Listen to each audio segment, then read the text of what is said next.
¿Qué tal, amigos y amigas que me siguen en las diferentes redes sociales? Como ya algunos me conocen, siempre me presento. Mi nombre es Elvis Orellana Espinosa. Soy psicólogo de profesión y 12 años de experiencia, digamos, en diferentes campos de la psicología aplicada. Estamos desarrollando diversas videoconferencias y entrevistas y colocándolos en Facebook y en YouTube principalmente, en el canal de YouTube, al cual les invito que ustedes me sigan. Si es que ven este video a través de Facebook, se vayan al canal de YouTube y ahí colgaremos esta entrevista. Bueno, estoy acá con un psicólogo, ¿sí? Es Pedro Serrano. Él es magíster en psicoterapia sistémica familiar.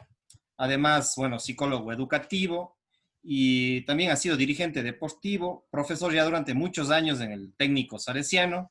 Ahí justamente fue donde le conocí y bueno, bueno, no creo que fue mi profesor, pero sí dirigente deportivo cuando tuve la oportunidad de jugar en este gran club que es el Técnico Club de los Salesianos, digamos así, y al cual yo tengo mucho cariño y muchos recuerdos gratos. Y Pedrito ha sido dirigente del Técnico Club y también, por supuesto, psicólogo y profesor de estudios sociales en el Técnico Salesiano. Entonces, le he invitado a él para conversar de un tema muy importante que es la psicoterapia familiar y, por lo tanto, las familias, ¿sí? En esta época, en el siglo XXI, cómo lo mira él el tema desde la psicoterapia, desde la psicología, el tema de las familias, con su experiencia en el técnico y con muchas familias de los estudiantes y todo esto. Entonces, eso es lo que un poco le puedo presentar yo a Pedrito, pero si es que algo me falta, siempre les pido a mis entrevistados que nos comenten algo, que nos den la bienvenida, que den su perfil, que siempre es importante, porque como estamos aquí psicólogos, entonces siempre es importante a los entrevistados conocer su perfil, su experiencia. Entonces, con esta un poquito larga introducción, pues le daré la palabra a Pedrito y darle la cordial bienvenida. Muchas gracias, Elvis. Buenas noches. Bueno, dependiendo de la hora que nos vean, en todo caso, un buen día para todos. Como ya lo dijo Elvis, mi nombre es Pedro Serrano, psicólogo de profesión base, fue mi primer título. Luego hice una tecnología en pedagogía en la UPS y posteriormente la maestría en intervención familiar sistémica, que la obtuve en la UDA, igual que mi primer título de licenciado en Psicología Educativa y Orientación Vocacional.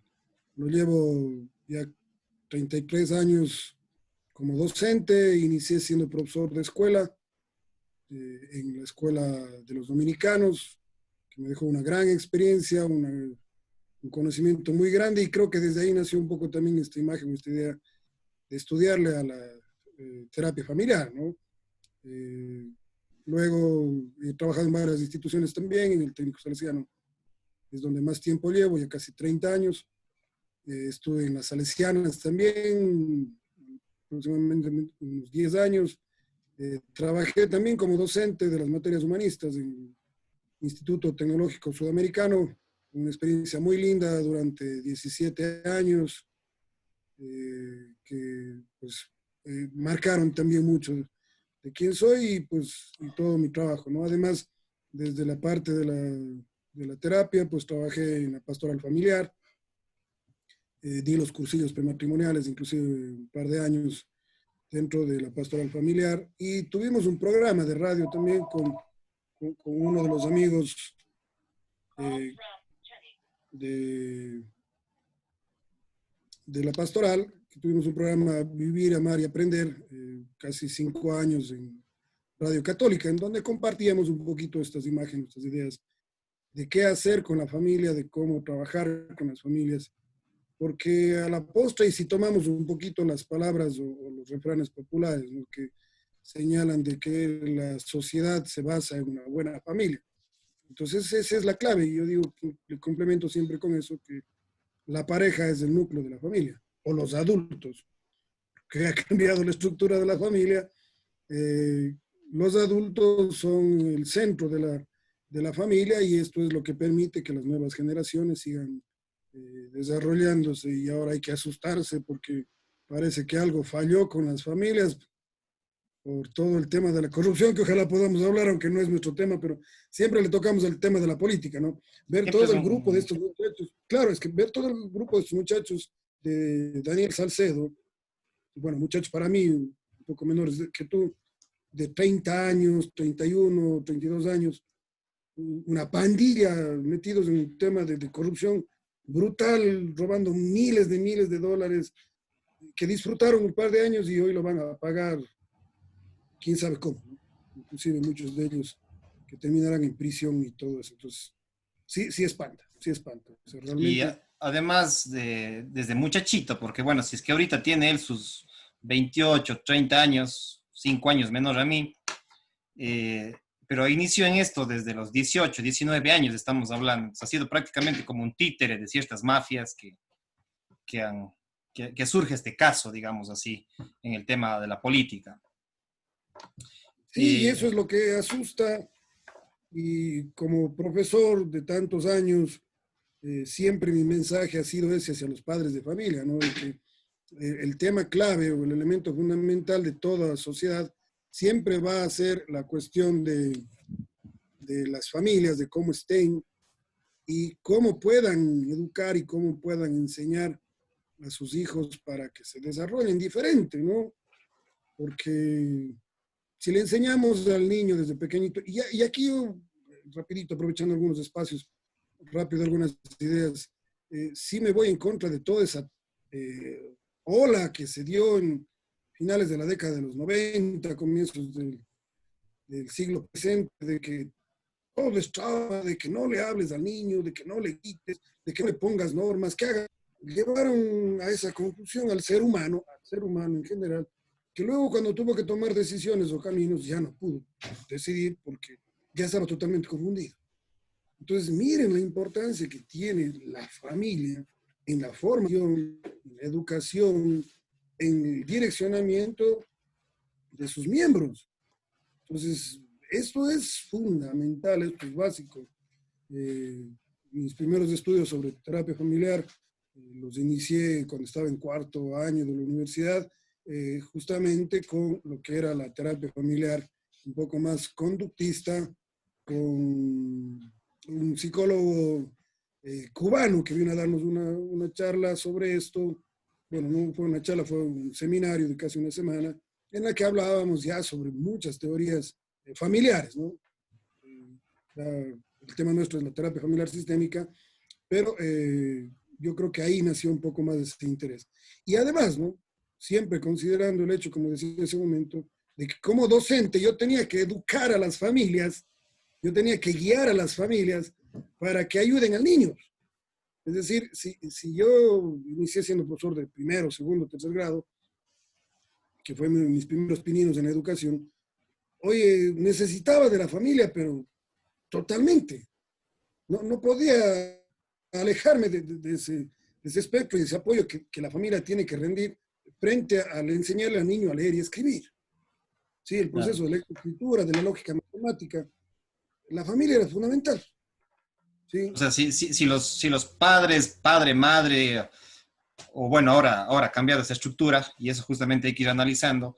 Digamos, la familia esta clásica, tradicional de papá, mamá y los niños, como que se ha ido como también modificando y antes como que sí se empoderaban y había un rol importante. Pero ahora también tenemos diferentes tipos de familias también. Se han venido ya desde, como dice usted, desde los 90, en el Ecuador, en el Azuay concretamente, ya cambios en las estructuras familiares. Recordemos que también en el año 2001, 2003, quizás hasta el 2004, no me acuerdo en qué año, pero entre ese periodo, entre el 2001 y el 2004, se aprobó el Código de la Niñez y Adolescencia, donde que se da el interés superior del niño y ante eso como que parece que eso dio también una cierta fuerza a, de alguna manera, empoderarles o darles más la importancia a la niñez. Pero lamentablemente, y ahí le hago como un pequeño comentario, pero de parte una pregunta para que usted tome protagonismo y menos yo, ya que usted es el invitado. lo importante es que antes, estamos hablando en los 80s, en los 70s, incluso antes, posiblemente la familia era adultocéntrica, es decir, estaban centrados en los adultos, incluso se utilizaba el tema de la disciplina, esta visión conductista, del castigo, del premio, porque justamente no había un código legal de alguna manera directo en la protección de la niñez y adolescencia. Sin embargo, a partir del 2001, 2004 más o menos, se aprueba, no me acuerdo el año exacto, pero en ese periodo sé que se aprobó el Código de la Niñez y Adolescencia, y desde ahí como que parece que se fue, bueno, ya pasó 10 años, 2001, 2010, 2000, y parece que ahora, desde 2007, 2008, 2010 hasta el 2020, parece que se fue al otro extremo. Es decir, antes parecía que la familia estaba centrada en el papá, mamá, y estos tenían como que su potestad a veces hasta de violentar, de pegar, de reprender, etcétera. Incluso a veces, en ciertos casos había demasiadamente violencia contra las niñas. Eso era Pero, lo peligroso.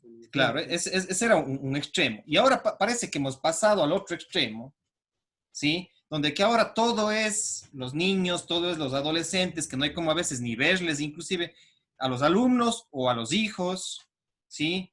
No hay como casi ni verles porque todo es violencia, o sea, todo es como que le estamos vulnerando los derechos de los niños y adolescentes. Entonces, se pasó del extremo de la violencia, de los correazos, de los palazos incluso, y ahora se pasó en cambio a que por poco todo el poder lo tienen los niños y adolescentes y se discrimina prácticamente a esta cuestión que usted decía de las reglas, de las normas, de las conductas, etcétera. Entonces, esto como comentario, pero también pregúntale a usted cómo mira esto. O sea, ¿estoy en la verdad? ¿No estoy en la verdad? Es, ¿cómo lo ve estos cambios que se han dado en torno a la familia? Bueno, a ver, vale la pena señalar algunos argumentos que tú presentaste, ¿no es cierto? La una es un periodo conductista netamente en el cual los psicólogos que nos estén estudiando, digamos, nos estén escuchando, perdón, recordarán que el premio y el castigo era la clave para el desarrollo del ser humano y únicamente las conductas observables son aquellas que yo puedo modificarlas y con ello pues Watson y si nos remontamos a Pavlov y todos ellos nos enseñaron esa pauta. Pero la psicología fue evolucionando, fue madurando, digamos, y la aparición de nuevas corrientes, de nuevas formas de pensamiento, entre ellas la sistémica, que yo le he estudiado un poquito más, nos plantean otras estructuras de pensamiento. Pero yo lo que hacía referencia más bien era este error en el que caímos, y creo que también caí yo, aunque yo siempre he sido medio mano dura, caímos los psicólogos fue en esto, ¿no? De que sí, todo es trauma, es que se van a traumar, es que si yo le alzo la voz, si yo le miro, se va a traumar. Pero ojo, ¿no? Lastimosamente en nuestros países y el Ecuador, en el tema científico, en el tema de desarrollo de la investigación, del conocimiento, siempre vamos retrasaditos, ¿sí? Nosotros nos quedamos con esa falsa imagen de que sí, todo es trauma. Porque, ojo, si miramos, en todo caso, entre comillas o entre paréntesis, como quieran verlo, la sociedad europea que ha demostrado, hasta hoy mismo sigue demostrando con toda esta pandemia, que tiene una mejor educación, un mejor sistema de vida, ¿sí? Ellos demostraron de que no te traumas si te ponen una regla, no te traumas si te ponen un límite, no te traumas si te explican bien las cosas, que ese es el problema en donde caímos nosotros, ¿no? Es decir, sí, pobrecito los niños, yo que soy un traumado porque a mí me pegaron, me martirizaron, entonces ahora dejo que mi hijo me pegue. Por eso esa frase que sale por ahí hasta en los memes, ¿no? Nosotros fuimos la última generación que nos pegaron nuestros padres y somos la primera que nos pegan nuestros hijos, o sea, estamos fregados. Tampoco. Entonces la psicología sí empezó a darse cuenta, y esto lo aclaro porque en el 2005 que tuve mis estudios de maestría, tuvimos la presencia de un PhD en psicología infantil de Bélgica, quien nos manifestaba esto, ¿no? Decía, oye, la psicología se equivocó de cabo a rabo. Nosotros en Europa ya, olvídate, ya no hay eso. O sea, al niño le dices, a ver, hasta aquí caminas y hasta aquí caminas. Y punto. Y le explicas que por qué, que para qué, de qué, en cómo, en cuándo. Y eso es lo importante. Porque tampoco es el conductismo neto, ¿no? O sea, este es el punto y se acabó y hasta aquí no te mueves. No, no, no. Al niño hay que explicarle y de acuerdo a la edad a la que tiene, al momento de su periodo evolutivo en que se encuentra, los va a entender. Por supuesto, insisto, dándole las palabras o las explicaciones correctas, pero hasta aquí llegaste, a ver, aquí, punto. ¿Sí? O sea, no hay es que un poquito, no, no. La regla es la regla. Si la regla está clara, y esto es un elemento muy importante dentro de la psicología sistémica, es esto, ¿no? Las reglas claras. Si yo le digo al niño que esto está permitido, que esto se puede hacer, o que esto no se puede hacer, y le doy las razones, se acabó el cuento, el niño va a entender, ¿sí? Que hasta ahí puedo llegar. Pero cuando las reglas son difusas, cuando las reglas no están claras, cuando los límites son muy difusos, entonces el niño no sabe qué sí y qué no. Y ahí sí realmente se genera ese trauma que va a tener la persona, porque no va a saber hasta qué punto puede llegar o no, ¿sí? Y que tenemos que trabajar esto dentro de las familias, dentro de la sociedad y dentro del mundo entero. Hoy la pandemia, por ejemplo, nos está enseñando eso. O sea, tienes que respetar la regla. Punto. Ah, no quieres usar la mascarilla, quieres irte a la fiesta, quieres irte a la farra, entonces muérete. Y se está muriendo la gente simplemente porque no cree que las reglas son importantes, porque no cree que los límites son buenos y simplemente dejamos al libre albedrío que cada uno haga lo que quiera. Salir en Estados Unidos, el país más libre del mundo, a grandes marchas y manifestaciones para decir, no queremos usar mascarillas, no queremos el aislamiento social, queremos seguir nuestra vida como nos dé la gana. Anda a ver cuántos casos de enfermos y de muertos tiene Estados Unidos. ¿Qué le pasó a Alemania? ¿Qué le pasó a Suiza, a Suecia, a Finlandia, en Australia? ¿Por qué allá no hay muchos casos? ¿Será que los manes están locos? No, allá la regla está puesta. Pero esta regla viene no por imposición, sino, insisto, ¿no? Y aquí siempre yo cuando hablo de tema de reglas, yo me sumo a lo que decía Don Bosquito, también tantos años, con los salesianos me dejó esa enseñanza, ¿no? Los tres pilares fundamentales de Don Bosquito, ¿sí? La razón, la religión y la amabilidad. O bueno, la palabra en italiano, que realmente es amarevolezza, que no tiene una traducción exacta, pero que se puede poner como amabilidad. Si yo le digo al niño, con amor, con lógica, y le pongo también la parte espiritual, no quiero decir una religión exacta, pero sí, oye, también esta partita, la parte espiritual que debe tener un ser humano. Oye, desde pequeñito el niño entiende. Se acabó. Recuerdo, se me viene este rato a la mente una charla que escuchábamos. Decía un tipo que hasta el niño se hace malcriado desde que está en el vientre de la madre. Y yo le enseño a ser malcriado. ¿Por qué? Porque la mamá tiene antojos. Sí, o sea, la explicación de la sistémica va un poquito más allá. No recuerdo bien el autor, pero ya lo voy a revisar. Pero decía esto, ¿no? O sea, ¿por qué el niño es tan irrespetuoso, irreverente, inclusive en muchos casos? Porque desde pequeñito, desde el vientre de la madre, no le enseñamos lo que es la regla. ¿Sí? Y me vino el caso de mi señora en el primer embarazo, que algún día me dijo, oye, mi hijo, tengo ganas de dormir, has de tener ganas, porque este rato no tenemos carro, no tenemos plata, no tenemos nada, y a dormir, comadre, y se acabó el cuento. Y nunca más le dio antojos de nada. Se sanó sin... Y de verdad, oye, si eso hago relación a cómo fue mi primera hija, oye, tiene mucho de eso. Mi hija fue súper obediente, hasta el día de hoy, dando gracias a Dios, una muchacha, una profesional que creció mucho, hoy está encargada del Seguro Social en Riobamba, ella es odontóloga y está gerenciando todo lo que es el Seguro Social, porque siempre aprendió ese tema, la norma, la regla, y esto viene de casa, ¿sí? Así que ahí ya nos metimos Claro, un poco con la sí. psicología sistémica y con la psicología social, que hay que entenderla, ¿no? Yo creo e invito a todos los colegas que nos escuchan en este sentido, desmitifiquemos esa idea errónea de que el niño se trauma porque yo le pongo normas. No, no. El niño se trauma si la norma no está clara, si hoy acepto la norma y mañana no. Que si un día porque estoy de buen humor digo una cosa y otro día porque estoy de mal humor digo otra. Desde la sistémica y sumándome un poco a mi experiencia docente, por ejemplo, la sistémica tiene un trabajo que es, luego de cada sesión, te dan una consigna de trabajo para la semana, porque dice hoy, en una Una hora de tarea. terapia no te vas a recuperar nunca, ¿cierto? Entonces, para que la terapia se mantenga en el tiempo, te mandamos la tarea. Y siempre mis tareas son escritas, ¿no? Yo a mis pacientes siempre digo, a ver, escriba esto. Entonces, es interesante ese tema, ¿no? De escribir. Entonces, las reglas, escribámoslas, ¿sí? Juguémonos de acuerdo a la edad de los hijos, Es como, vamos viendo qué es lo que conviene, qué es lo que no, inclusive el día de la semana, porque, a ver, que el domingo me diga, papá, vamos a ver una película a las 9 de la noche que dura hasta las 12 de la noche, a ver, espera, si el lunes tienes clase. Es imposible, ¿no es cierto? Entonces, no se ve televisión más de las 9 de la noche, o no se ve una película más de las 9. Oye, pero si es viernes en la noche, o si es sábado en la noche, y queremos ver una película, no hay problema.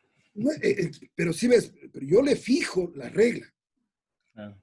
De domingo a jueves en la noche, 9 de la noche, no hay cómo ver televisión, películas ni nada. Te fuiste a dormir. Y te fuiste a dormir. ¿No es cierto? Pero el fin de semana tengo esto. Entonces, el niño está clarísimo. Sabe cuándo debe hacer, cómo debe hacer. Porque, aunque no nos guste la palabra, y voy a ser medio conductista en esto, sí, los seres humanos somos seres de costumbres. ¿O no? Hábitos. Yo suelo decir a los estudiantes un ejemplo. Trate de escribir con otra manito. A ver si puede. No puede. Porque es hábitos. Y tú sabes que el hábito, cómo llega al inconsciente, simplemente por la repetición de los hechos, llega en el inconsciente y desde ahí manejamos las cosas. Ya se hace mecánico. Ya se vuelve un hábito realmente, un hábito hasta inconsciente muchas veces, que no sabemos ni siquiera cómo manejarlo. Otra cosa que quiero abordar, digamos, eso es el tema de las reglas, de la familia, de cómo se ha ido desarrollando, digamos así. Ahora, y digamos, desde una bueno, hay que tener claro que aparte de usted de ser psicólogo, de ser psicoterapeuta, de ser educador, de alguna manera siempre ha estado vinculado con la religión, de alguna manera, ¿sí? Con la parte espiritual, ya sea con los salesianos o con los dominicanos, no, dominicos, perdón. Usted ha Sí, los trabajado, dominicanos. ya, ha trabajado mucho con la religión. Ahora, digamos, ha surgido, o sea, bueno, realmente yo también en algunas cosas sí he sido crítico con las religiones, no solamente con la religión, pero tampoco podemos negar los grandes aportes de la religión. Bueno, nuestra religión es principalmente católica y cristiana y sus diversas versiones. Ahora también ha surgido otra religión, ¿sí? Yo digo que es otra religión.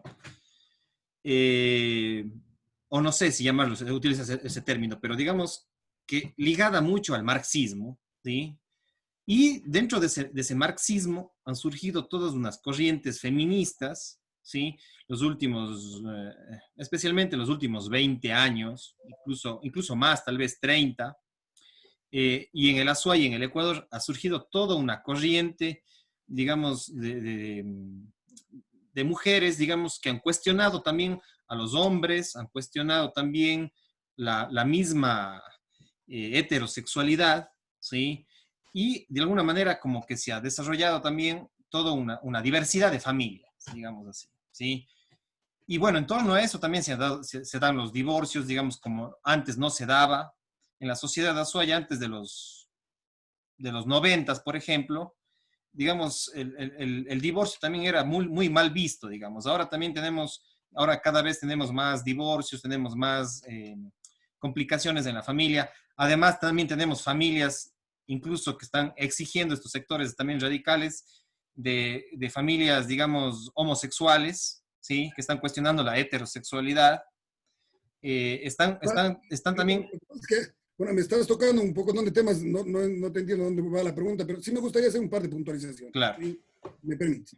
La una, o sea, el tema del divorcio es un tema simple y sencillo de entender. ¿Por qué antes la gente no se divorciaba? Primero, el varón no le interesaba divorciarse, porque sabía que llegaba a su casa y tenía comida, su ropa lista y una mujer para desocuparse, por último.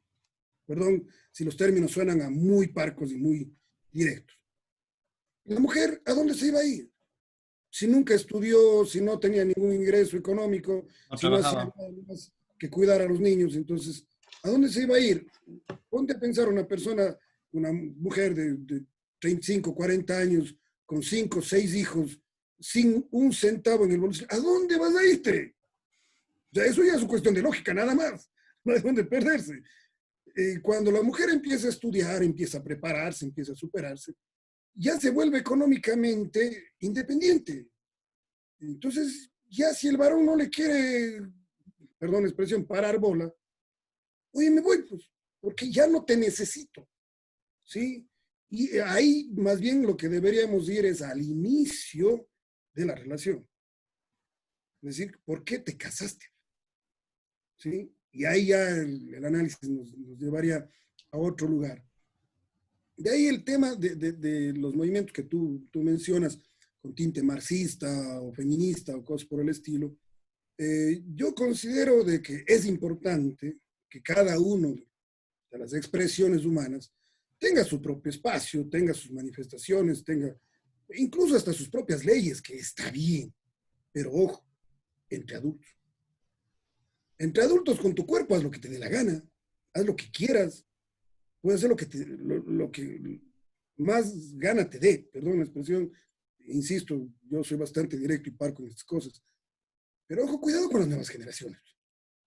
O sea, Ricky Martin, por dar un nombre nada más, sale del closet, oye, si Ricky Martin salió del closet, yo también quiero salir del closet. Espérate, o sea, tranquilo, ¿sí? Si tienes tus inclinaciones, tus cosas, piénsala primero y ahí vuelvo yo a la familia. Si nosotros como padres damos una buena orientación, inclusive una buena orientación sexual, ojo, ¿cómo puedo? Y ahí me disculpa quien quiera y si discrepan conmigo, pues ya paciencia. ¿Cómo puedo yo admitir que un niño, y tú Elvis, que también, y todos los psicólogos que nos escuchen, que como un niño de 5, de 6, de 7, de 12, hasta un adolescente de 15 años, hable de que es hetero o es homo?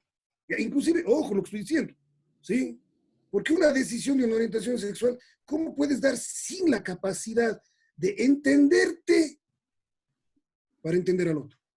No puede darse, no existe, punto. O sea, aquí cualquier movimiento que me diga y que me defienda con la teoría científica, psicológica, de que el niño a los 5 años puede decir, yo no quiero ser niña, yo no quiero ser niño, quiero ser niña, o la niña que diga, yo no quiero ser niña, quiero ser niño.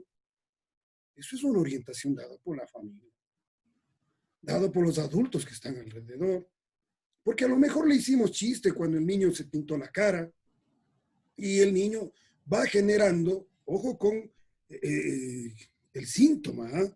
Y la autonomía del síntoma, que se estudia mucho en la psicología sistémica. ¿Cómo inicia una cosa? Por un chiste, por una broma, por un accidente, por una situación. Acuérdate los traumas, cuál es el origen. Es eso, pues, un acto que impactó en la psiquis de la persona y que ésta le llevó a hacer cualquier cosa. Entonces, ¿cómo puedes pretender que una persona de 5 años, de 6 años, de 7 años, hable sobre la orientación sexual? Que el juguete que le compré de niño, que le puse de rosado, le puse de azul, le puse de amarillo, es el que determine el machismo y el feminismo. Perdone. O sea, tampoco vayamos a los extremos. ¿Sí? Somos una sociedad, y ahí sí también es una cuestión cultural, somos una sociedad sexuada. No podemos evitar eso. Si nace un niño, le compro una pelota, si nace una niña, le compro una muñeca. Eso va a seguir dándose. Y yo te aseguro que si vamos a estas casas de estas familias en donde tanto se lucha sobre esto, y entramos a los dormitorios de los niños y de las niñas, van a tener eso. Sí, porque así no le haya comprado yo como papá. Le regaló el tío, le regaló la tía, le regaló el abuelo, le regaló el compadre, el padrino, le regaló juguetes de niño al niño y de niña a la niña. Y esto hasta que cambie, olvídate. Claro. ¿Para qué estamos discutiendo tonteras? Lo importante es cómo le educo. Que se respete primero a él como persona, primero ella como ser humano, y luego sí pueda tener la orientación sexual que quiera.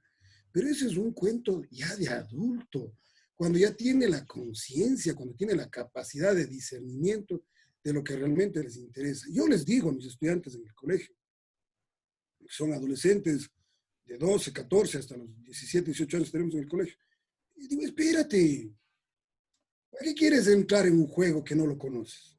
Que es el juego sexual, ¿sí?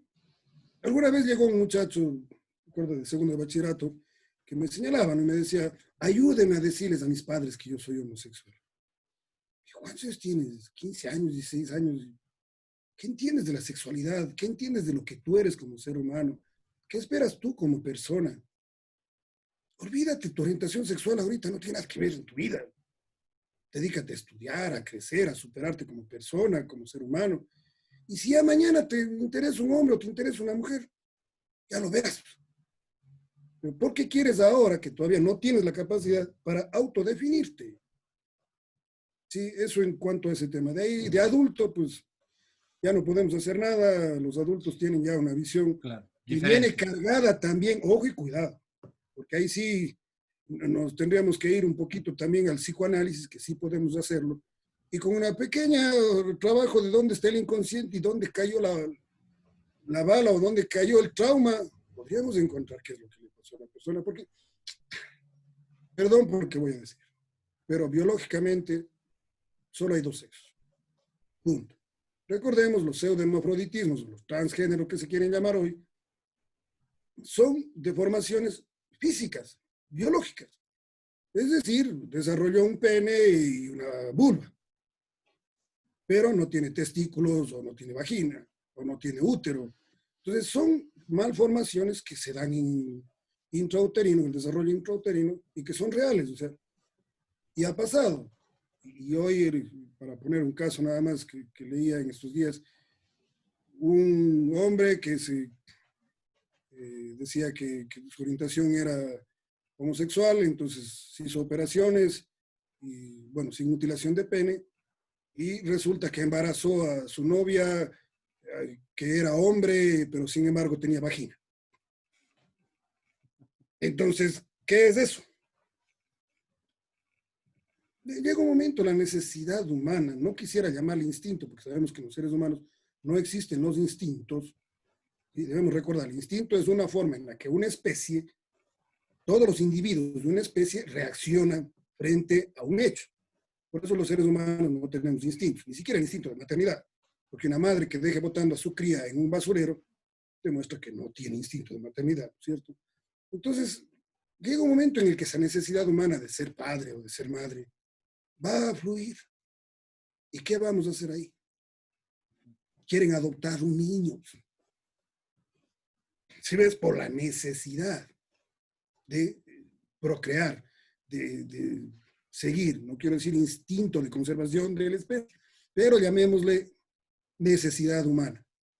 Entonces, todos estos conceptos, estas ideas que se nos vienen dando, son más bien un marketing político, un marketing social para decir, oye, sí, hagan lo que quieran, que es complicarle a la sociedad, ¿no? O sea, si ya naturalmente pueden tener hijos, tengan. O sea, que se, Ahora, otra cosa, bueno, pasando de este tema, bueno, eso digo, aquí el protagonista es usted, yo tengo algunos otros aspectos, sí, porque digamos, casi no hemos hablado de la sistémica. claro, coinciden en unas cosas y en otras cosas discrepo, pero bueno, acá, digamos, acá el protagonista, digamos, es usted y bueno, yo respeto mucho su opinión, por eso es que siempre invito a diferentes profesionales desde diferentes perspectivas para que, y bueno, seguiré invitando a otras personas que tengan diversos puntos de vista. Y eso La es, idea sería también en algún momento poder generar algún debate con... algún debate sobre los temas con diferentes posiciones. Justamente eso sería el ideal, algún momento ya a futuro, pues, contraponer ideas, digamos así. Pero bueno, estamos comenzando y bueno, retomando un poco la entrevista que le hice en Radio Centro Gualaceo y que no pude grabar, pero por eso es que quería retomar esto de aquí, vía Zoom, ahora que estamos con las tecnologías más actualizadas, entonces, qué mejor escuchar su punto de vista. Ahora, respecto a esto, hagamos un análisis un poquito más de lo que es la pandemia, ¿sí? Ya un poco más a nuestro contexto actual, ¿sí? En la actualidad, y entrando un poco desde la familia, también vinculado con lo que es la educación, eh, digamos, estamos en una pandemia ya, ¿cuánto? 4 o 5 meses. Los niños, bueno, tras cámaras, digamos así, usted decía que le gusta estar más en el aula, digamos así, Sí, bueno, a un profesor, a los niños nos gusta estar más, o adolescentes, o en universidad, etcétera, que seamos profesores, más en contacto cercano. Pero ahora, digamos, con la pandemia, realmente mucho esto ha generado choques, digamos, dentro de la educación y también el tema de los padres, de cómo pueden acompañar a sus procesos educativos y los profesores también. La pregunta concreta sería, ¿cómo mira el tema de la educación, ¿sí? De la educación, las familias, en el contexto de la pandemia, donde que prácticamente las clases están suspendidas y quizá tendremos 6 meses, un año más, donde que no habrá ese contacto tan cercano como había antes de la pandemia. ¿Cómo mira esto?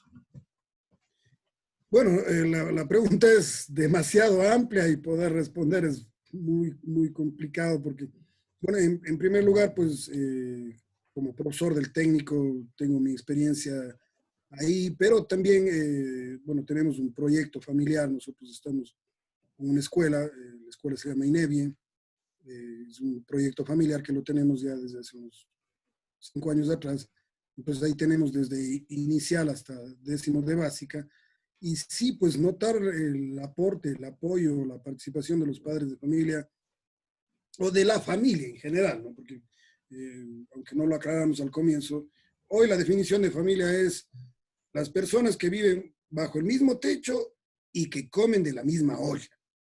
Esos llegan a formar la familia porque a veces está hijos, niños encargados con los compadres o con los tíos o con los abuelos.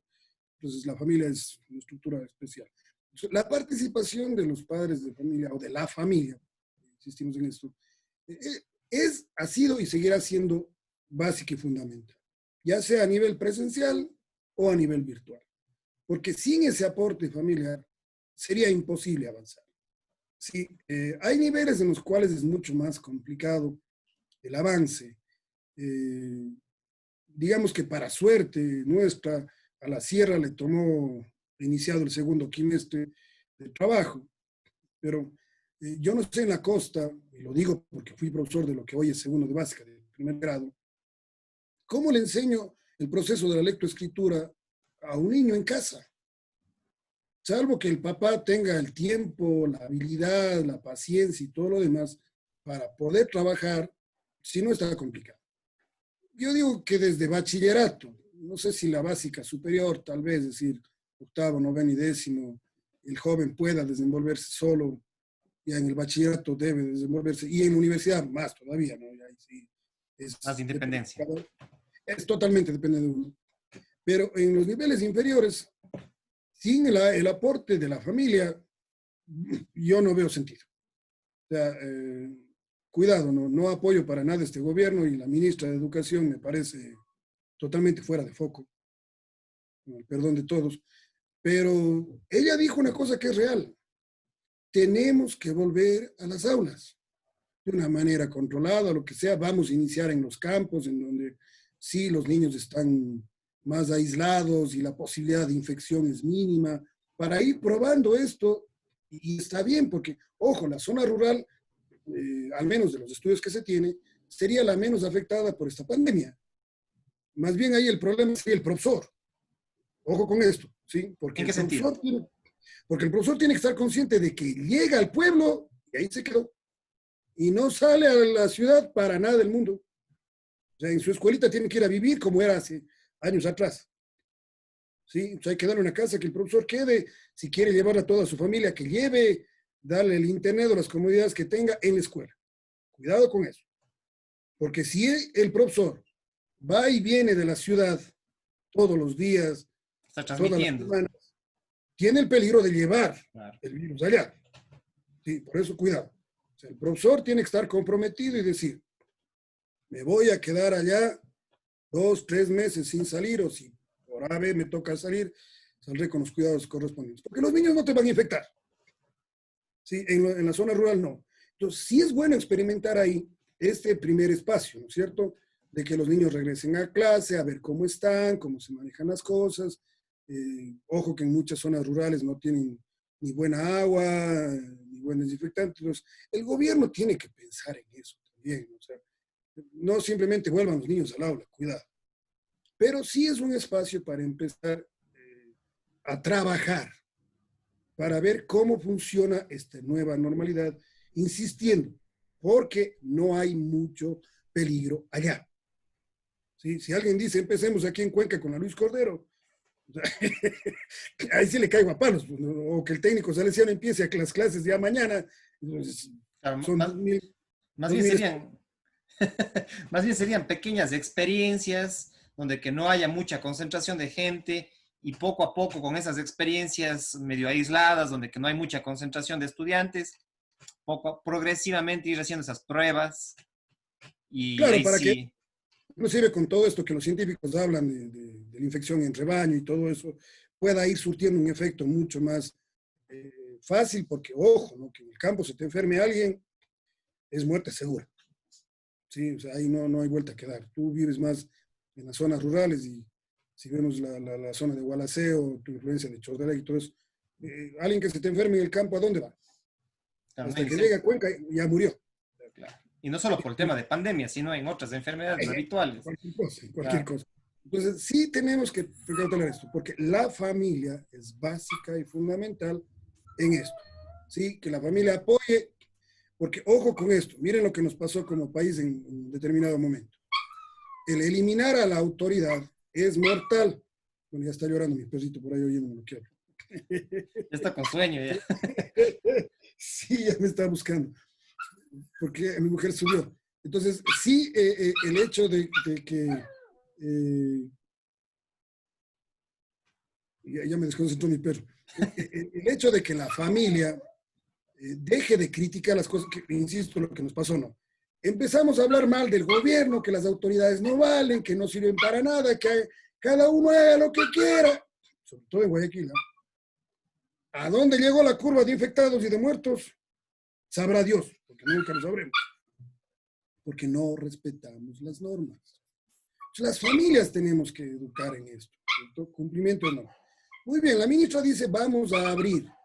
Apoya, ¿sí? Siempre y cuando la ministra, también insisto, que no tiene mayores ideas en la cabeza, pobre señora, también diga muy bien, vamos a ir a poner en el campo, dame un segundito, porque mi Sí, perro no hay no... problema, no hay problema, no hay problema.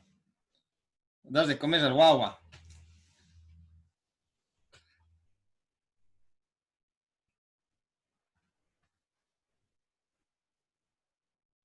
Ya se unió a la hermanita, entonces allá se quedan quietos, venga acá. Entonces, sí, esa es la cuestión, ¿no? De que las autoridades sí deben plantearnos de forma clara y precisa cuáles van a ser los protocolos, las situaciones que vamos a vivir, para que en el campo se regrese a esta situación de poder retornar las clases. Pero, insisto, en los niveles inferiores, si no vamos al aula, así sea una vezita a la semana, va a ser complicado. ¿Sí? Hay pedagogos hoy, hay corrientes psicológicas también de que hablan de que no, el niño en casa puede aprender, que ya vamos a cerrar las escuelas, que las universidades, ¿para qué tienen tanta infraestructura? Ya que la gente estudie nomás desde donde pueda. Tal vez llegaremos a eso, ¿no? Hoy, mira, estamos en una conferencia tan fácil a través de estos medios modernos, pero no sé si la clase pueda funcionar así. Más bien lo que habría que hacer también, bueno, o sea, podrían haber muchas estrategias, ¿no? Lo uno podría ser incluso, como usted mismo ya lo planteó, o sea, se vaya un día, 2 días, o incluso se vaya se hagan como tutorías medio semipresencial, ¿sí? Puede ser esa otra estrategia. Otra estrategia es que los docentes, en vez de trabajar con los niños online, trabajen directamente con los papás. Por ejemplo, yo con mi niño, cuando comenzó la pandemia, yo le pedía a los profesores y les decía, ¿por qué no trabajan con los papás? O sea, más bien les enseñan a los, o sea, yo sé que los papás no son profesores, ¿ya? En algunos casos sí, pero en más del 90% no son profesores. Sin embargo, si es que les damos las herramientas a los padres, madres o representantes de familia, les damos cómo acompañar, más bien puede ser otra estrategia, o sea, trabajar con los papás para enseñarles un poco de pedagogía, para que revisen ciertos canales de pedagogía en YouTube, en el Internet, etcétera. Entonces, eso también sí sería importante. Y otra cosa que hay que tener en cuenta, que bueno, ahorita ya todo el tema digital está presente y de pronto los mismos papás tienen que ser los gestores, ser los profesores. Y los profesores y las escuelas y colegios trabajar más, o sea, si antes trabajaban algo con los papás o los representantes de familia, ahora trabajen mucho más de cerca con los papás para que los mismos papás y mamás sepan acompañar a los niños. Entonces, no sé, Ahora, puede ser eso otra alternativa. Podría ser, no sé, es difícil, pero podría ser otra no, alternativa. totalmente de acuerdo contigo. Yo, como te comentaba, tenemos la escuelita en la familia y nuestro trabajo fue ese, ¿no? Que los padres de familia estén, que acompañen, que sigan el proceso, inclusive en las horas de Zoom, que estén viendo cómo está el niño y mientras tanto el docente iba explicando a los papitos los pasos que tenían que dar los niños, sobre todo los más pequeñitos. Exacto, es que ahí es el problema. La clave, y no nos olvidemos, que la clave está en cómo estamos los adultos, porque lastimosamente ese es el mal que estamos viviendo. O sea, de la explicación que dabas casi al comienzo de esta conferencia, de este encuentro, sobre el tema de que los papás no están poniendo bien las normas, las reglas, los límites, o no son motivadores suficientes de sus hijos, es una cosa que también se evidenció ahora. Es decir, yo, por ejemplo, como profesor, en mis horas de clase, conmigo, todo el mundo prendido micrófonos, prendido cámaras, te me sientas bien, me atiendes, estás con tu libro, con tu cuaderno, con tus apuntes en la mano. Si no, no te doy clase. ¿Sí? Porque hay el muchacho que recostado, que todavía tapado con la cobija. No. Estás en clase. Y lo que yo más les hablaba a ellos, y siempre decía que ojalá estén los papás por ahí, es eso, ¿no? O sea, el respeto. Estás en clase. Y fundamental, yo seguiré repitiendo esta frase para mí, la educación es la clave para el desarrollo de toda sociedad, de toda familia, de toda persona.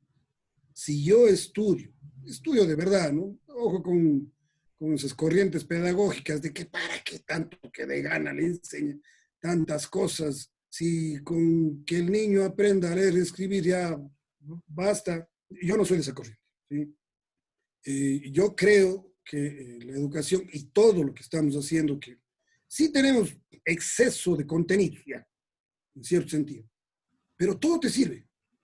¿Sí? No sé si tú estuviste cuando yo daba las charlas a los muchachos de tercer curso, hoy décimo de básica, yo les decía, ¿sabes cuándo yo apliqué los trabajos de factoreo y del no sé qué?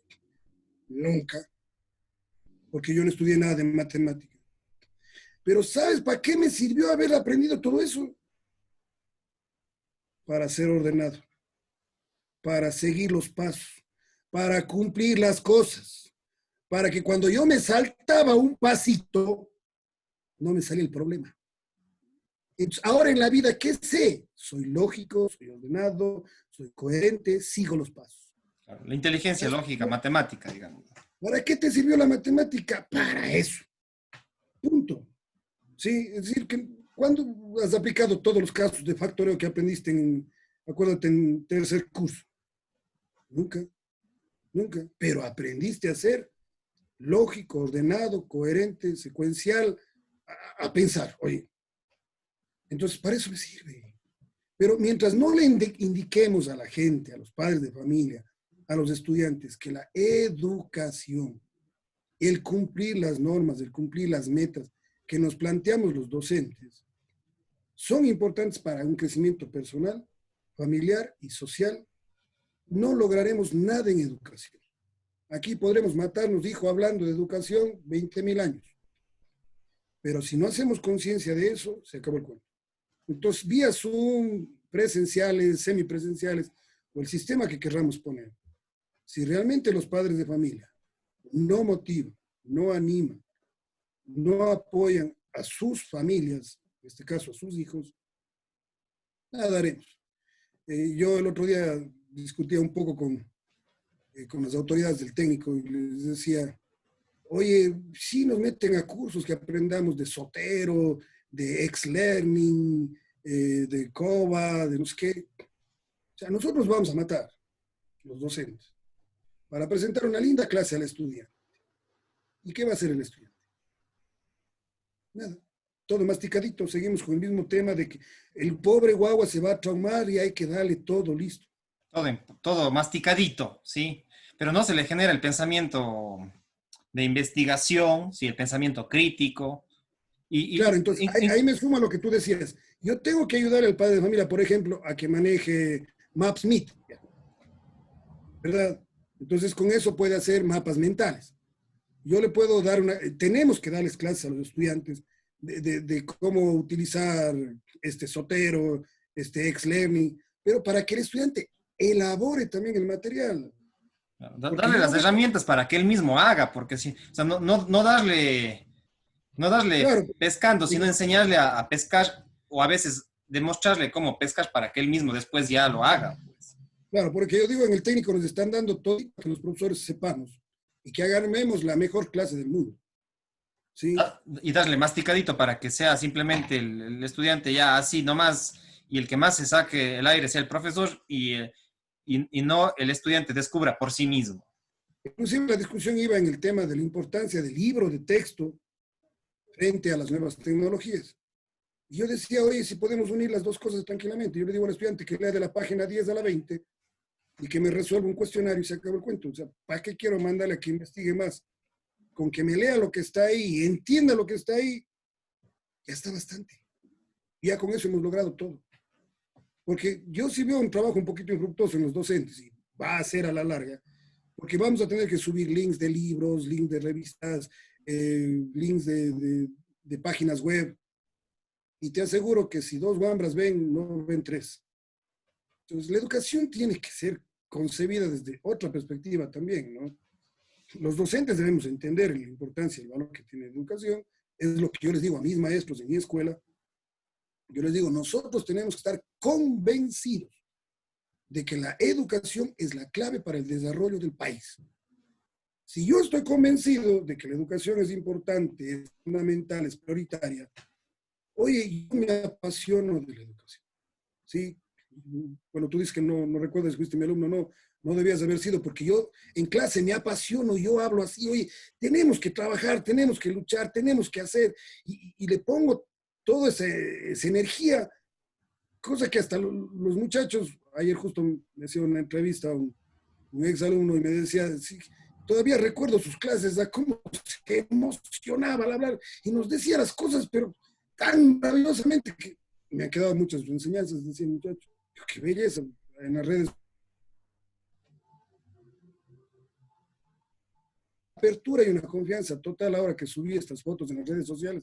Me molesta el uno, me vacila el otro, porque hay esa cercanía, esa confianza. Claro, también está el lado relacional, de confianza, digamos, de vínculo, ¿no? Y bueno, yo eso sí admiro, por ejemplo, en el caso del técnico salesiano. Tengo mis críticas también, pero bueno, voy a resaltar lo positivo. Voy a resaltar lo positivo. Y lo positivo no es justo... el programa nunca, sí. Lo positivo es que justo, o sea, sí había esa cercanía, no con todos los profesores, pero sí con más del 50% de los profesores, de decirle, por ejemplo, a usted, Pedrito, ya, o decirle a veces hasta, a algunos profesores hasta, bueno, había la relación, inclusive hasta para decirle el apodo a veces. Pero bueno, más allá de eso, había la confianza, ¿ya? En la UDA, sí, yo también y usted también es ex estudiante de la UDA, yo cuando me estudié en la UDA, lo positivo también de la UDA era que había esa cercanía, o sea, no, o sea, había esa confianza, digamos, con los profesores, incluso de decirles el nombre, ¿ya? Mientras que, por ejemplo, cuando yo estudiaba ingeniería, estudié 1 año, 2 años en ingeniería, y bueno, a veces no solamente depende de las universidades, sino también de ciertas carreras, y por supuesto de Tiene la ciertos culpa. profesores, ¿sí? Entonces, a veces había, por ejemplo, profesores que ya por poco verles así como que lejos nomás, pues, o sea, no había esa confianza, esa cercanía, y yo eso sí recalco, o sea, la importancia, aparte del tema del conocimiento, de las capacidades o de los títulos de un profesor, que siempre va a ser importante, otra de las cosas muy importantes es el tema de la confianza. Eso sí, es fundamental. Eh, Yo creo que con los años, la experiencia, el haber estado en varias instituciones, el cariño que uno se nota y se nutre de cuando en cuando alguien se acerca y te saluda y vos dices, ¿y este quién es?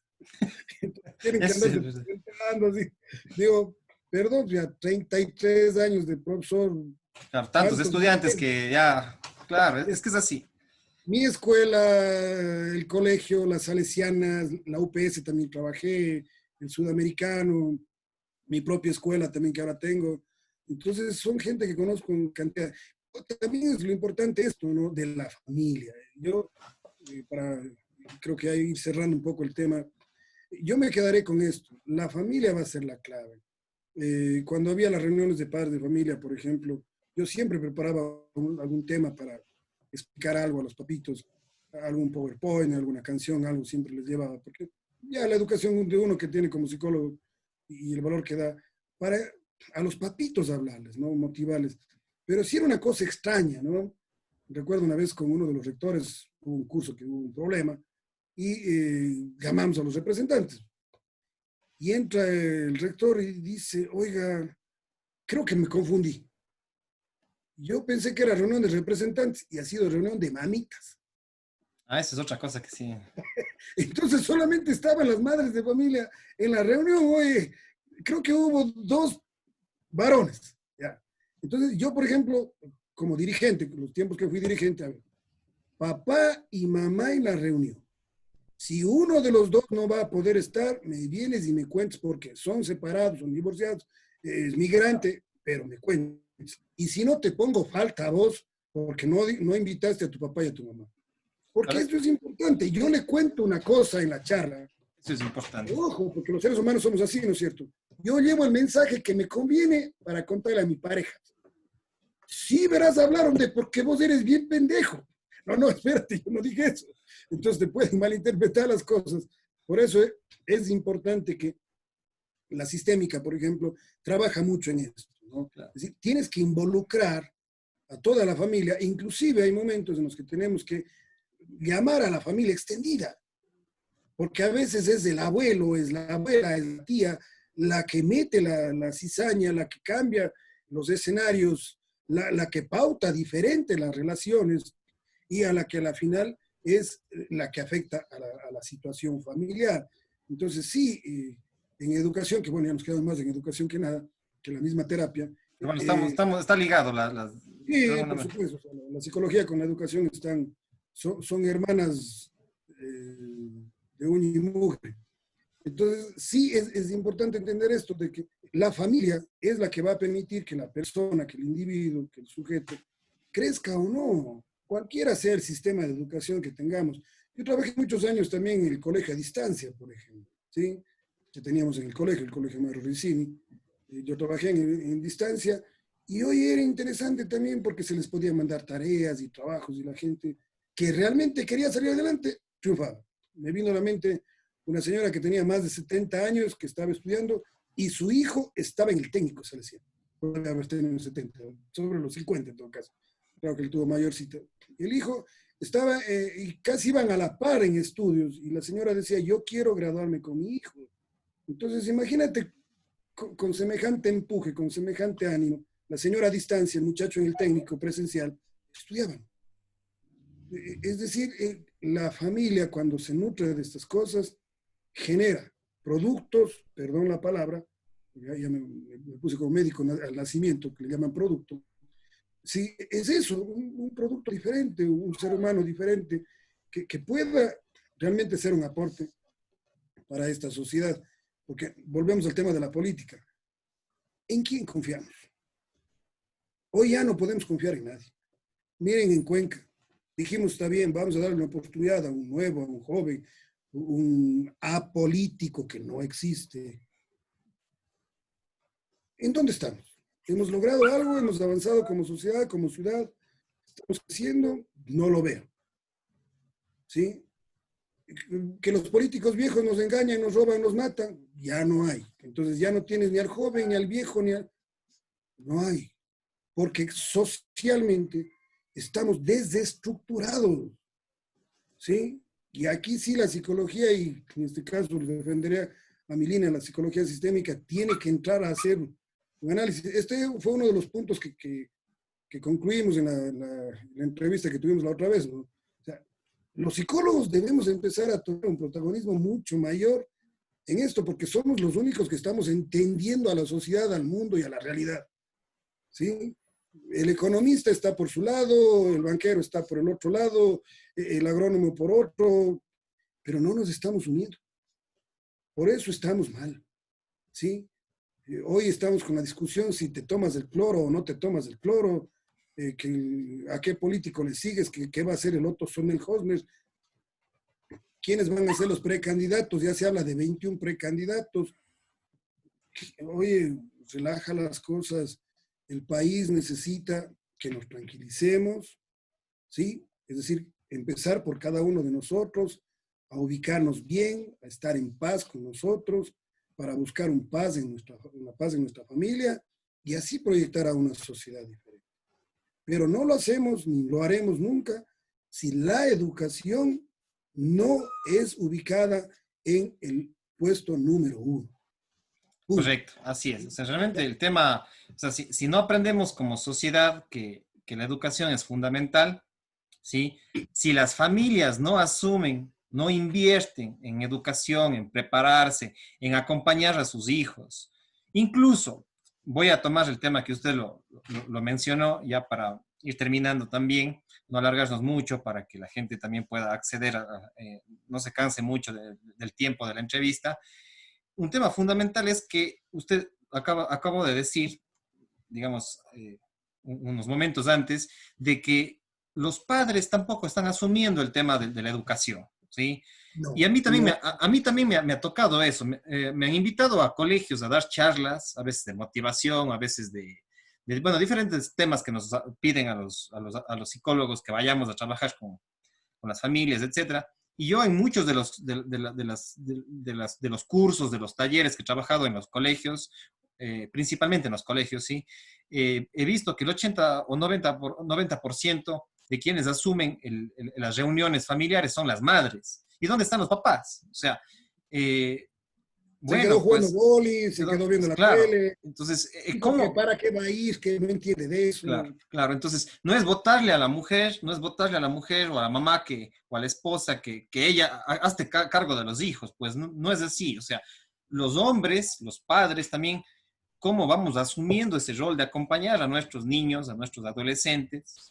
Incluso en los procesos de transición que son entre los 10 y los 15 años, que son las etapas más difíciles de la pubertad hacia la adolescencia, cómo también los papás asumimos ese rol y no le dejamos solamente a la mamá, o viceversa. Sí, a veces puede haber también el otro caso, pero en el 80% a veces de las reuniones que yo he ido, y así mismo valido lo que usted acabó de decir, es que los papás como que, ya el trabajo, allá en el vóley, en el fútbol, etcétera, que son aspectos importantes, pero también cómo asumo como padre la educación de un niño, de una niña, de un adolescente, de mi hijo, ¿sí? Entonces, eso también es fundamental, entender de que los hombres, los varones también, aparte de ser proveedores económicos de alguna manera, también tenemos un rol que es importante, que es la educación también de nuestros niños y adolescentes. Eso por un lado.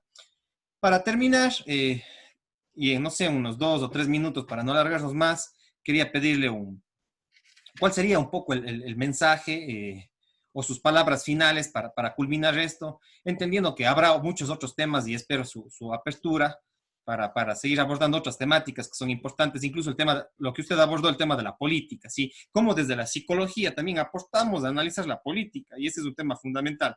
Cómo desde la psicología entendemos la economía, cómo entendemos la sociedad, qué está pasando, ¿sí? Y ahí sí es y es otro punto importante que usted abordó, que es el tema de cómo los psicólogos también comenzamos a tener presencia en los medios de comunicación, porque cuando uno ve los medios de comunicación, los tradicionales, por lo menos acá en Cuenca, la Tomebamba o Ondas Azuayas, etcétera, ¿sí?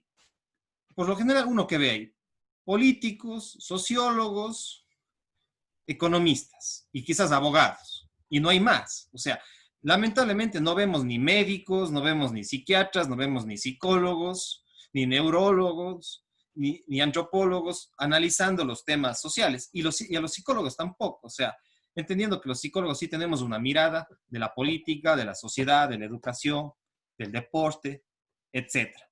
Entonces, son dos aspectos que yo sí recalgo de su discurso y me he alargado un poquito, y pedirle ahora que unos 2 a 3 minutos, pues, cuáles serían sus últimas palabras para agradecerle y por esta entrevista y por darle el tiempo, digamos, para educar en redes sociales. Para educar en redes sociales, ese es el término, educar psicológicamente en redes sociales. Sí, bueno, yo invito más bien a todos los colegas, a todos los psicólogos o psicólogas que lleguen a escuchar y a ver este encuentro, que también resaltemos y rescatemos el valor de la psicología, porque sí está todavía venida menos. Yo escucho a colegas o psicólogos clínicos que intentan abrir sus espacios, sus oficinas, y al poco tiempo lo cierran porque reciben muy pocos clientes. Entonces, tenemos que trabajar mucho en cambiar ese concepto de cuál es nuestra función como psicólogos, qué es lo que tenemos que hacer realmente como psicólogos y estudiar también, ¿no? Es decir, modernizarnos también, actualizarnos un poquito con las diferentes corrientes que existen hoy. Insisto, yo soy sistémico, me encanta la sistémica por todas las cosas dadas, empezando desde Bertrand Lanfy, todo lo que hizo Paul Vaslavic, todo lo que es la cibernética de primero, segundo orden, en fin. Yo me preparé más bien un poquito por allá y tocamos muy poco, pero sí debemos estudiarle, ¿no? A todos estos conceptos, porque yo creo que todas las escuelas psicológicas, estuve escuchando tu conferencia sobre la psicología sistémica y pues, buscaba que me nombres algunos de los que yo sí estudié y no le encontré a ninguno, pero bueno, tú te fuiste una década antes de que salga la sistémica, porque realmente la sistémica nace con Bertrand Laffin, con Paul Vaslavic, Minuchin, que son a los que yo sí los estudié y con quienes se desarrolló. Pero no importa la corriente que sigas. Lo que yo digo es, ojo, ¿no? Atentos, debemos rescatar la función del psicólogo. ¿Qué es lo que debemos hacer? Yo sí he tenido un par de casos en la práctica de la psicología y de la psicoterapia, en la que lo primero que te dice el paciente es, ¿y ahora qué hago? ¿Y ahora cómo hago? Y ahora, pero es que dígame, ¿y qué camino tomo? ¿Y cómo hago? Entonces, oye, Decidiendo. no, o sea, no somos nosotros los que damos las pautas. Cuando alguien me consulta qué hacer, y le veo realmente que está, sí, muy perdido en sus respuestas, yo le planteo 3, 4, 5 alternativas. Porque no te olvides, la responsabilidad del camino que debe tomar una persona es de la persona, no del psicólogo, ¿sí? Que no vengan a decirte es que usted me dijo que haga y por eso fracasé. No. Yo no he dicho que hagas esto. Yo he dicho prueba esto. Ojo, bueno, dentro de la sistémica también, la corriente de Milán seguía el tema de la hipótesis, ¿no? Entonces, los psicólogos trabajan más sobre la hipótesis, las prescripciones. Entonces, yo puedo darte una prescripción para que trabajes una semana y ver cómo nos va, y de acuerdo a la hipótesis que yo me planteo y que comparto con la familia, puedo ir sacando un estilo de trabajo, ¿sí? Porque cada familia es un caso diferente, es una situación, una condición diferente. En unas me puede sentar bien la silla vacía, en otra me puede sentar muy bien las esculturas, en otras el cuento sistémico, en fin, ¿no? O sea, tenemos muchas herramientas que utilizar, pero eso es lo más importante. Eh, Tenemos que valorar al trabajo del psicólogo. Hoy en el Ecuador todavía no tenemos una escuela, no nos vayamos muy lejos, Argentina tiene un desarrollo de la psicología, pero Poderoso. increíble, nos da Y la, largo. y la sociedad está ya preparada, está educada, sabe lo que hace el psicólogo, la importancia de ir al psicólogo. Y acá, Y lamentablemente, en ese punto, ¿no? Yo tengo que ir al psicólogo, ¿sí? O sea, la importancia. Acá, vamos al psicólogo.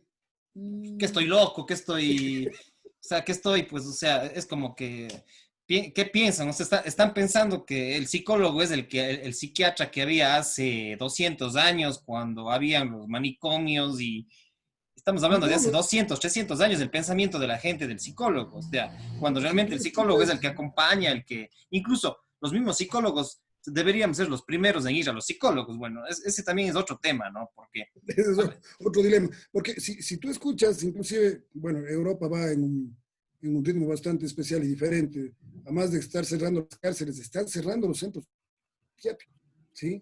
Ya no están siendo llevados a procesos de internamiento, los casos psicológicos, inclusive hasta esquizofrenia, en las cuales se hace un proceso ambulatorio con, bueno, yo estudié en esto de la sistémica en la Escuela de Milán, en donde realmente todos los trabajos son ambulatorios, sea cual sea la patología descubierta, ¿sí? Porque también ese es el tema, ¿no? Y que en el país tenemos que cambiar y romper un poquito esquemas. Tenemos que volvernos interdisciplinarios o multidisciplinarios, como quieras llamarlo.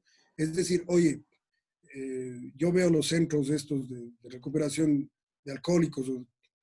¿Necesitas un psicólogo personal? Sí. ¿Necesitas un terapeuta familiar? Por supuesto. ¿Necesitas un psiquiatra? Claro. un trabajador Oye, social necesitas un o un trabajador psicólogo social. social. Necesitas un equipo de trabajo, ¿sí? Aquí, y ojalá si nos escuchan los psiquiatras, sería importante que se recuerden esto, ¿no? Los psiquiatras no se unen a los psicólogos. Cuando yo más bien me tomo de la mano de los psiquiatras para poder trabajar, pues, porque yo no Claro, puedo medicar y hay casos en los cuales sí se requiere, sí se se necesita. requiere, se Pero si el requiere, claro. psiquiatra no apoya, no se apoya con la labor terapéutica del psicólogo, estamos fregados. Entonces, tenemos que dejar ese falso egoísmo. También he escuchado en algunas de tus conferencias también el tema de que el psicólogo clínico, el psicólogo laboral, el psicólogo del trabajo, el psicólogo educativo. Sí, bueno, hoy en el mundo, aunque también es un poco complicado, se habla de la psicología.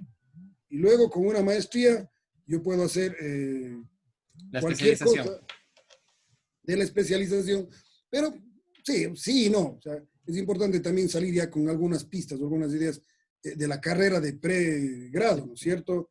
Yo diría tal vez 1 o 2 años en los cuales ya te orientes realmente hacia lo que es la, la, la especialidad, ¿no? Para que a futuro también lo hagas mucho mejor y puedas mejorar el sistema, ¿sí? Así es Listo, Pedrito.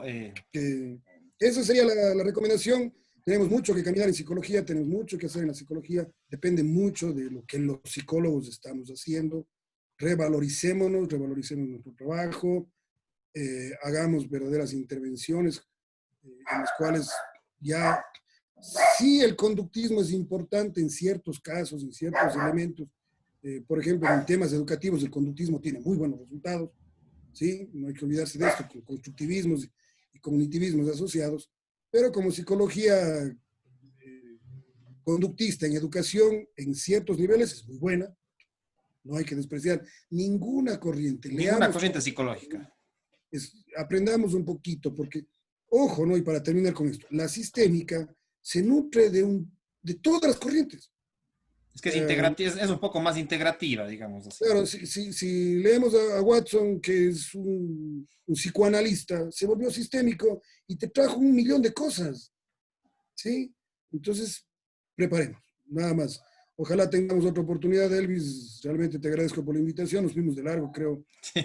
No hay problema. Va a Bueno, tocar cortarle así en 20 pasos para que la pues gente nos sí, escuche. eso a veces hago, cortarle bueno, lo que hago es dar, porque a veces yo solo me voy hora y media en las conferencias, entonces a veces digo, voy a colocar todo pero también le puedo colocar por partes para que la gente a veces ve, por ejemplo, a veces la gente ve más de una hora y la gente se cansa, pero si es que lo cortamos en pedacitos, bajo ciertos temas, que posiblemente eso lo pueda hacer con este video y otras entrevistas, pues está bien. Entonces, más bien, Pedrito, agradecerle, espero que no sea ni la primera ni la última, quiero No, ir pues vinculando. ya depende de ti. Ya, así es, así La es. entrevista, me seguirás entrevistando. Dice, no, ya, Gracias, ya. Pedrito. Más bien, agradecerle, ha sido un gusto para mí tener este vínculo con usted. Recordar también mi época del técnico salesiano y hablaremos algún rato del Tecniclub y de los deportes también, que es Eso, muy bien. otro de nuestras aficiones, que es el deporte y el fútbol En otras concretamente. pasiones. Agradecerle y bueno, ha sido un gusto y espero que esté bien y estaremos en contacto. Un Perfecto, gusto. cuídate mucho. Saludo a todos tus seguidores. Gracias. Esperamos que sigamos conversando y creciendo en la psicología. Así es. Gracias, un gusto amigos y amigas. Ha sido Pedro Serrano, él es psicoterapeuta familiar y sistémico. No se olviden de visitarme en YouTube y en Facebook, donde estamos colocando estos videos, estas entrevistas y las videoconferencias también. Estaremos después también con otras entrevistas. Pues me despido y me despido también de Pedrito. Un gusto, pasen bien. Chao, chao.